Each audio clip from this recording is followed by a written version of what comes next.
Welcome back दोस्तों, स्वागत है आप सभी का आपके अपने YouTube channel study circle VC पे। आइए दोस्तों, आज मैं एक नया टॉपिक स्टार्ट कर रहा हूँ हिंदी। और अब हम डेली बेसिस पे हमें हिंदी के भी कुछ वीडियो लेक्चर्स प्रोवाइड होंगे जो कि आपके टोटली एमसीक्यू बेस्ड होंगे। ठीक है, ये सारे के सारे क्वेश्चन आपके सीजी व्यापम सीजी टेट के प्रीवियस ईयर के क्वेश्चंस होंगे जो most of the most important होंगे। आपका बेसिक यहाँ से बहुत कुछ आपको क्लियर हो जाएगा, कैसा प्रश्न आना है, क्या आना है। आइए बिना समय बर्बाद किए हम अपने वीडियो को स्टार्ट करते हैं। पहला प्रश्न है दोस्तों, सामान्यतः बालक ध्वनि को सुनकर प्रतिक्रिया देना प्रारंभ करता है। हिंदी सीडीबी का ये सवाल है। जो बालक होता है, छोटा बच्चा, अगर हम सामान्यतः देखेंगे तो वह 6 से 7 वर्ष की उम्र में दोस्तों, 6 से 7 माह की उम्र में जब बच्चा 6 से 7 महीने का रहेगा तो वह ध्वनि को सुनकर प्रतिक्रिया, मतलब अगर आप उसको कुछ बोलेंगे तो उस ध्वनि को सुन करके वह हंस सकता है। रिप्लाई में कुछ ऐसा ही, मतलब वो इस तरह से कुछ हरकत करेगा कि आपको लगेगा कि हाँ, मेरी बात को सुन करके वह क्या कर रहा है, प्रतिक्रिया दे रहा है। तो ये मोस्ट इंपॉर्टेंट था प्रश्न आपका 6 से 7 माह में। अगला है, ध्वनियों के मेल से बने सार्थक वर्ण समुदाय को क्या कहते हैं। ठीक है, ध्वनियों के मेल से जो हमारा सार्थक वर्ण बनता है, हम उसे क्या कहते हैं दोस्तों, शब्द कहते हैं। क्लियर हुआ, हम उसे क्या कहते हैं, शब्द कहते हैं। ध्वनि को मिला करके शब्द बनता है और कई शब्दों को मिला करके एक वाक्य बनता है। क्लियर हुआ। अगला प्रश्न है, निम्न स्वरों में ह्रस्व स्वर कौन सा है। तो ह्रस्व स्वर कौन सा होता है दोस्तों, अ। याद रखिएगा, निम्नलिखित में से अ जो है आपका वो ह्रस्व स्वर है। अगला है, निम्न शब्दों में तत्सम, बिल्कुल ऐसा ही पेपर आएगा आपका, देखिएगा। और क्वेश्चंस अलग हो सकते हैं पर सारे के सारे टॉपिक्स तो सेम होते हैं। हिंदी के मोस्ट, हिंदी और इंग्लिश में तो टॉपिक सारे लगभग सेम होते हैं। छत्तीसगढ़ का आप कोई भी एग्जाम उठा के देख लीजिए।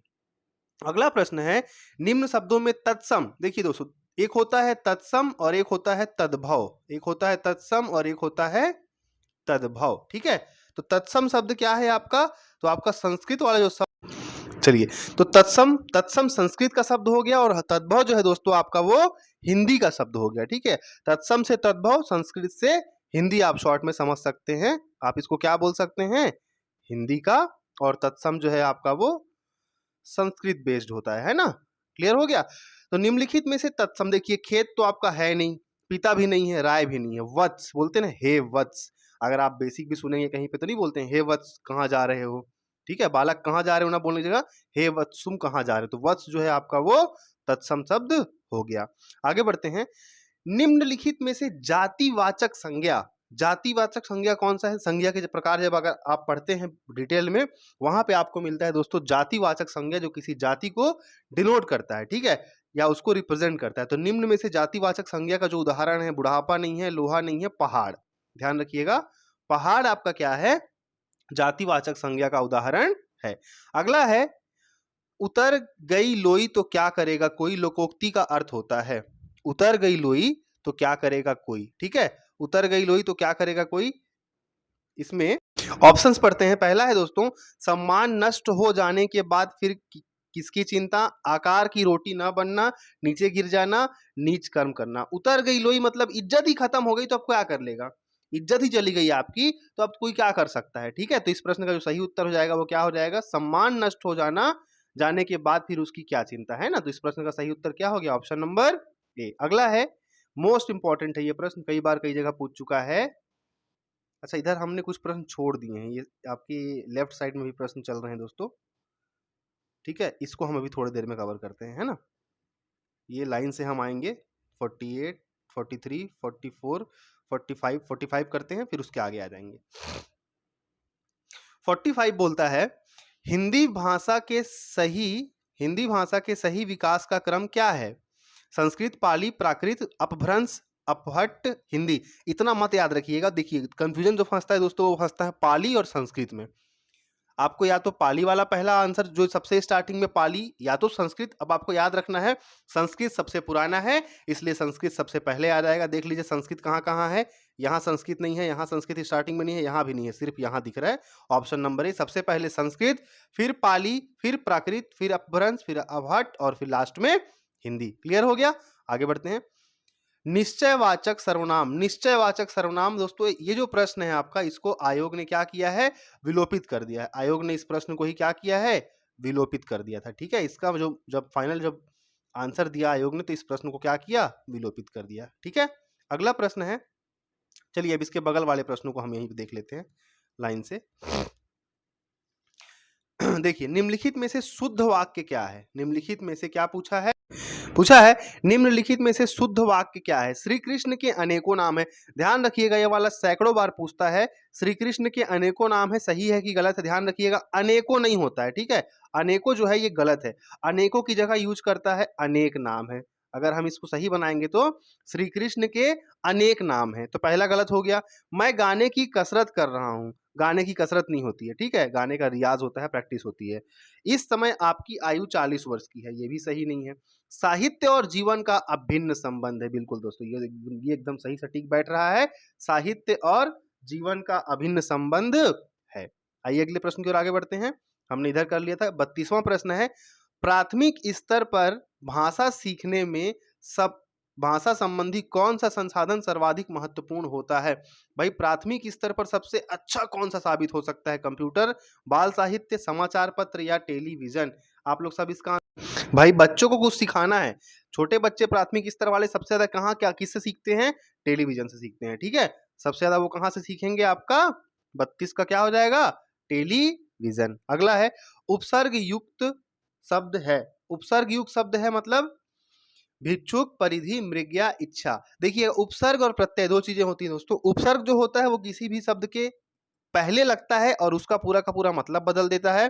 प्रत्यय जो होता है वो अंत में लगता है और अलग करके क्या करता है? पूरा का पूरा उसका अर्थ बदल देता है। तो इनमें चारों में जो आपका जो उपसर्ग युक्त जो शब्द है वो है आपका परिधि। ध्यान रखिएगा, उपसर्ग युक्त शब्द कौन सा है? परिधि। अब दोस्तों यहाँ पे मैंने क्या किया है, इसको लिख दिया था।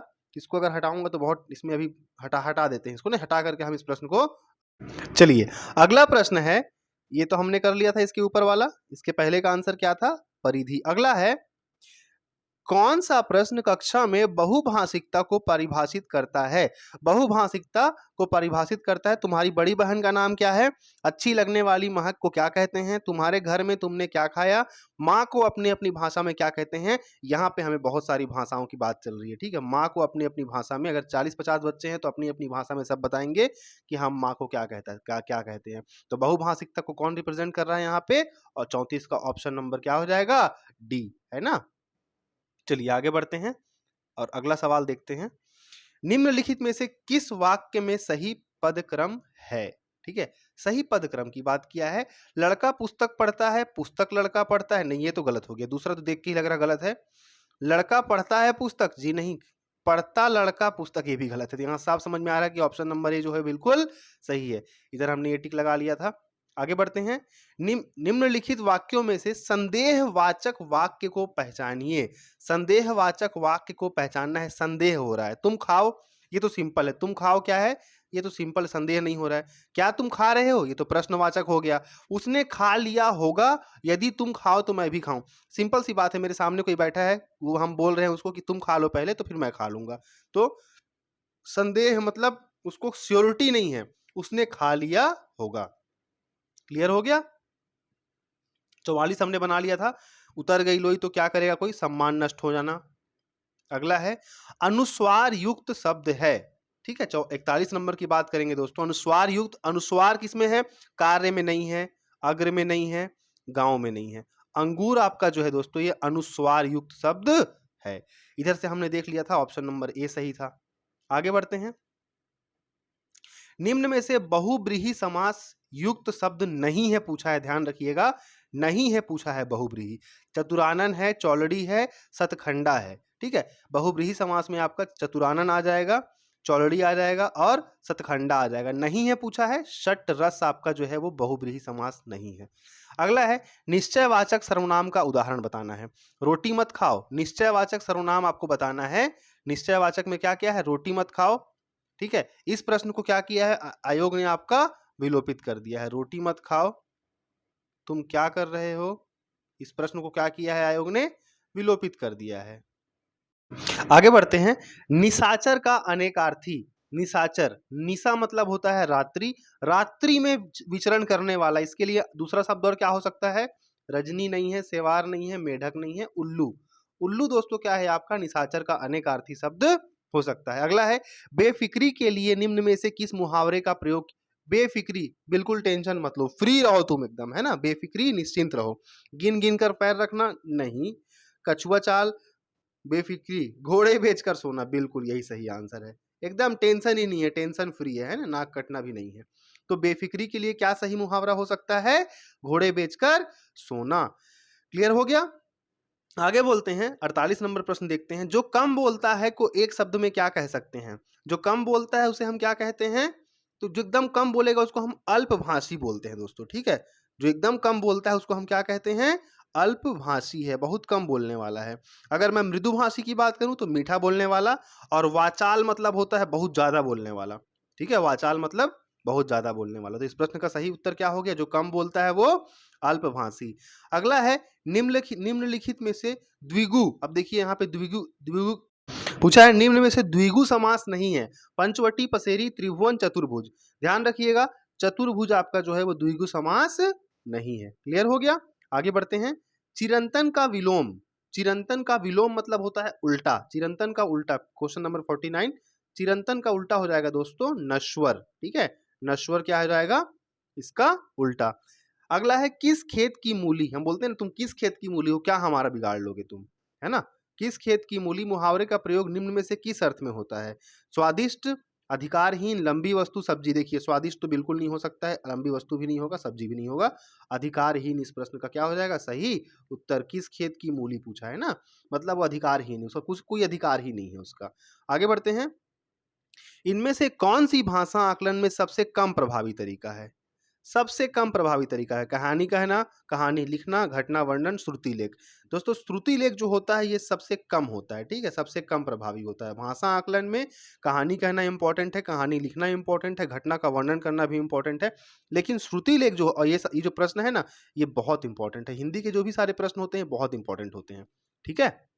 चलिए आगे बढ़ते हैं। क्वेश्चन नंबर 54 की बात कर लेते हैं। 54 नंबर बोलता है, भाषा सीखने का प्रथम चरण क्या है? दोस्तों भाषा सीखने का प्रथम चरण होता है सबसे पहले सुनना। सुबो पाली, आप याद रखिएगा, सु बो पा ली, ठीक है? इससे क्या हो जाएगा? सबसे पहला चरण होता है सुनना, दूसरा चरण होता है बोलना, तीसरा चरण होता है पढ़ना, और चौथा चरण होता है लिखना। सबसे पहले की जो प्रक्रिया होगी वो सुनने की होगी, ठीक है? तो भाषा सीखने का प्रथम चरण क्या हो जाएगा? सुनना, सुबो पाली। पहले सुनेंगे, फिर बोलेंगे, फिर पढ़ेंगे, फिर लिखेंगे। मजा आए तो सब्सक्राइब जरूर कर लीजिएगा, ठीक है? आगे बढ़ते हैं। अगला प्रश्न है, हिंदी व्याकरण में कितने प्रकार के लिंग होते हैं? तो हिंदी व्याकरण में दोस्तों 2 प्रकार के लिंग होते हैं, ठीक है? हिंदी व्याकरण में कितने प्रकार के लिंग होते हैं? तो 2 प्रकार के लिंग होते हैं। अगला है, भाषा विकास के प्रमुख चरण क्रमशः कौन-कौन से हैं? आंगिक, वाचिक, लिखित, यांत्रिक, वाचिक, लिखित, यांत्रिक, आंगिक, लिखित, यांत्रिक, आंगिक, वाचिक, यांत्रिक, आंगिक, वाचिक, लिखित। इस प्रश्न का सही उत्तर हो जाएगा ऑप्शन नंबर ए, आंगिक, वाचिक, लिखित और यांत्रिक। क्लियर हो गया? चलिए अगला प्रश्न है, कहाँ राजा भोज, कहाँ गंगू तेली लोकोक्ति का अर्थ है? धनवान होना, असंभव होना, उच्च और साधारण की तुलना। कहाँ राजा भोज, राजा भोज मतलब बहुत ऊपर की बात कर रहा है ना, और कहाँ गंगू तेली मतलब नीचे की बात कर रहा है, मतलब उच्च और निम्न की बात कर रहा है, या उच्च और साधारण की बात कर रहा है। धनवान नहीं होगा, असंभव नहीं होगा, गुण के विरुद्ध नहीं होगा, उच्च और साधारण की तुलना कर रहा है। कहाँ राजा भोज, कहाँ गंगू तेली, ठीक है? चलिए अगला प्रश्न है, कक्षा पहली में पढ़ने वाली गरिमा अक्सर अंगा वाले शब्दों को गलत तरीके से बोलती है। अंगा वाले शब्द को वो क्या कर रही है दोस्तों? वो गलत तरीके से बोल रही है। तो आप क्या करेंगे? उसे अंगा वाले शब्दों की सीडी सुनने के लिए देंगे। अब छोटी बच्ची है, पहली कक्षा में, तो सीडी सुनेगी वो? मेरे को तो नहीं लगता है, पहला तो गलत हो गया। दूसरा, उसे अंगा वाले शब्दों की सूची देंगे। पहली कक्षा की बच्चे को तो हम सूची भी नहीं देंगे। तीसरा बोलता है, उसे अंगा वाले शब्दों को अपने पीछे पीछे दोहराने के लिए कहेंगे। हाँ, ये काम हम कर सकते हैं, ठीक है? अपने पीछे पीछे दोहराने के लिए बोलेंगे तो थोड़ा उसका क्या मे भी हो सकता है, डाउटफुल है ना? तो पहला और दूसरा तो क्लियर के नहीं होगा। चौथा, स्वयं अंगा वाले शब्दों को सहज भाव से उसके समक्ष प्रस्तुत कर उसे धैर्य, हाँ ये देखिए, ये बिल गया ना, एकदम सटीक आंसर, ठीक है? पहला तो बिल्कुल गलत था, दूसरा भी गलत था, तीसरा को तो हम दोहराने के लिए ऐसे बिल्कुल ऐसे नहीं बोल सकते हैं, लेकिन ऑप्शन नंबर जो डी है दोस्तों, एकदम क्लियर कट समझ में आ रहा है कि स्वयं अंगा वाले शब्द को हम सहज भाव से उसके सामने प्रस्तुत करेंगे और धैर्य पूर्वक धीरे धीरे, हाँ बेटा इसको ऐसे बोलो, अंगा बोलते हैं, ठीक है? इस प्रश्न का सही उत्तर क्या हो गया? ये हो गया। चलिए अगला प्रश्न देखते हैं, 57 नंबर, संज्ञा या सर्वनाम के जिस रूप से वाक्य के अन्य शब्दों के साथ उनका संज्ञा या सर्वनाम का संबंध की बात कर रहा हो, उसे क्या कहते हैं? उसे हम कारक कहते हैं दोस्तों। क्या कहते हैं? उसे हम कारक कहते हैं। संज्ञा या सर्वनाम के जिस रूप से उनके संबंध का ज्ञान होता है उसे हम कारक कहते हैं। क्लियर? अगला, स्त्री, स्त्री का पर्यायवाची गिरा नहीं होता है, वागीशा नहीं होता है, कंचन नहीं होता है, वनिता होता है। स्त्री का जो पर्यायवाची है दोस्तों वो क्या होता है? वनिता। ठीक है, और यहाँ पे हमने इस प्रकार से 60 प्रश्नों को हल कर लिया। इसके बाद का सेक्शन आपका इंग्लिश का है। यहीं पे हम आज इस वीडियो को फिनिश करते हैं। आई होप आपको वीडियो पसंद आया होगा। यदि अभी तक आपने हमारे चैनल को सब्सक्राइब नहीं किया है तो सब्सक्राइब जरूर कर लें। मिलेंगे बहुत जल्द अगली वीडियो में। और हाँ, एक चीज़ और, पीडीएफ नोट्स के लिए स्टडी सर्कल वीसी, ठीक है, पीडीएफ नोट्स के लिए आप स्टडी सर्कल वीसी को सब्सक्राइब, टेलीग्राम चैनल है हमारा, टेलीग्राम चैनल है study circle VC, STUDY study circle VC. इसको जा करके ज्वाइन कर सकते हैं। वहाँ पे आपको डेली बेसिस पे सामाजिक विज्ञान के हैंड रिटेन नोट्स जो मोस्ट इंपॉर्टेंट हैं या जो बेसिक है आपका, उसके नोट्स आपको वहाँ पे प्रोवाइड करा दिए जाएंगे। मिलेंगे बहुत जल्द अगली वीडियो में, तब तक के लिए धन्यवाद।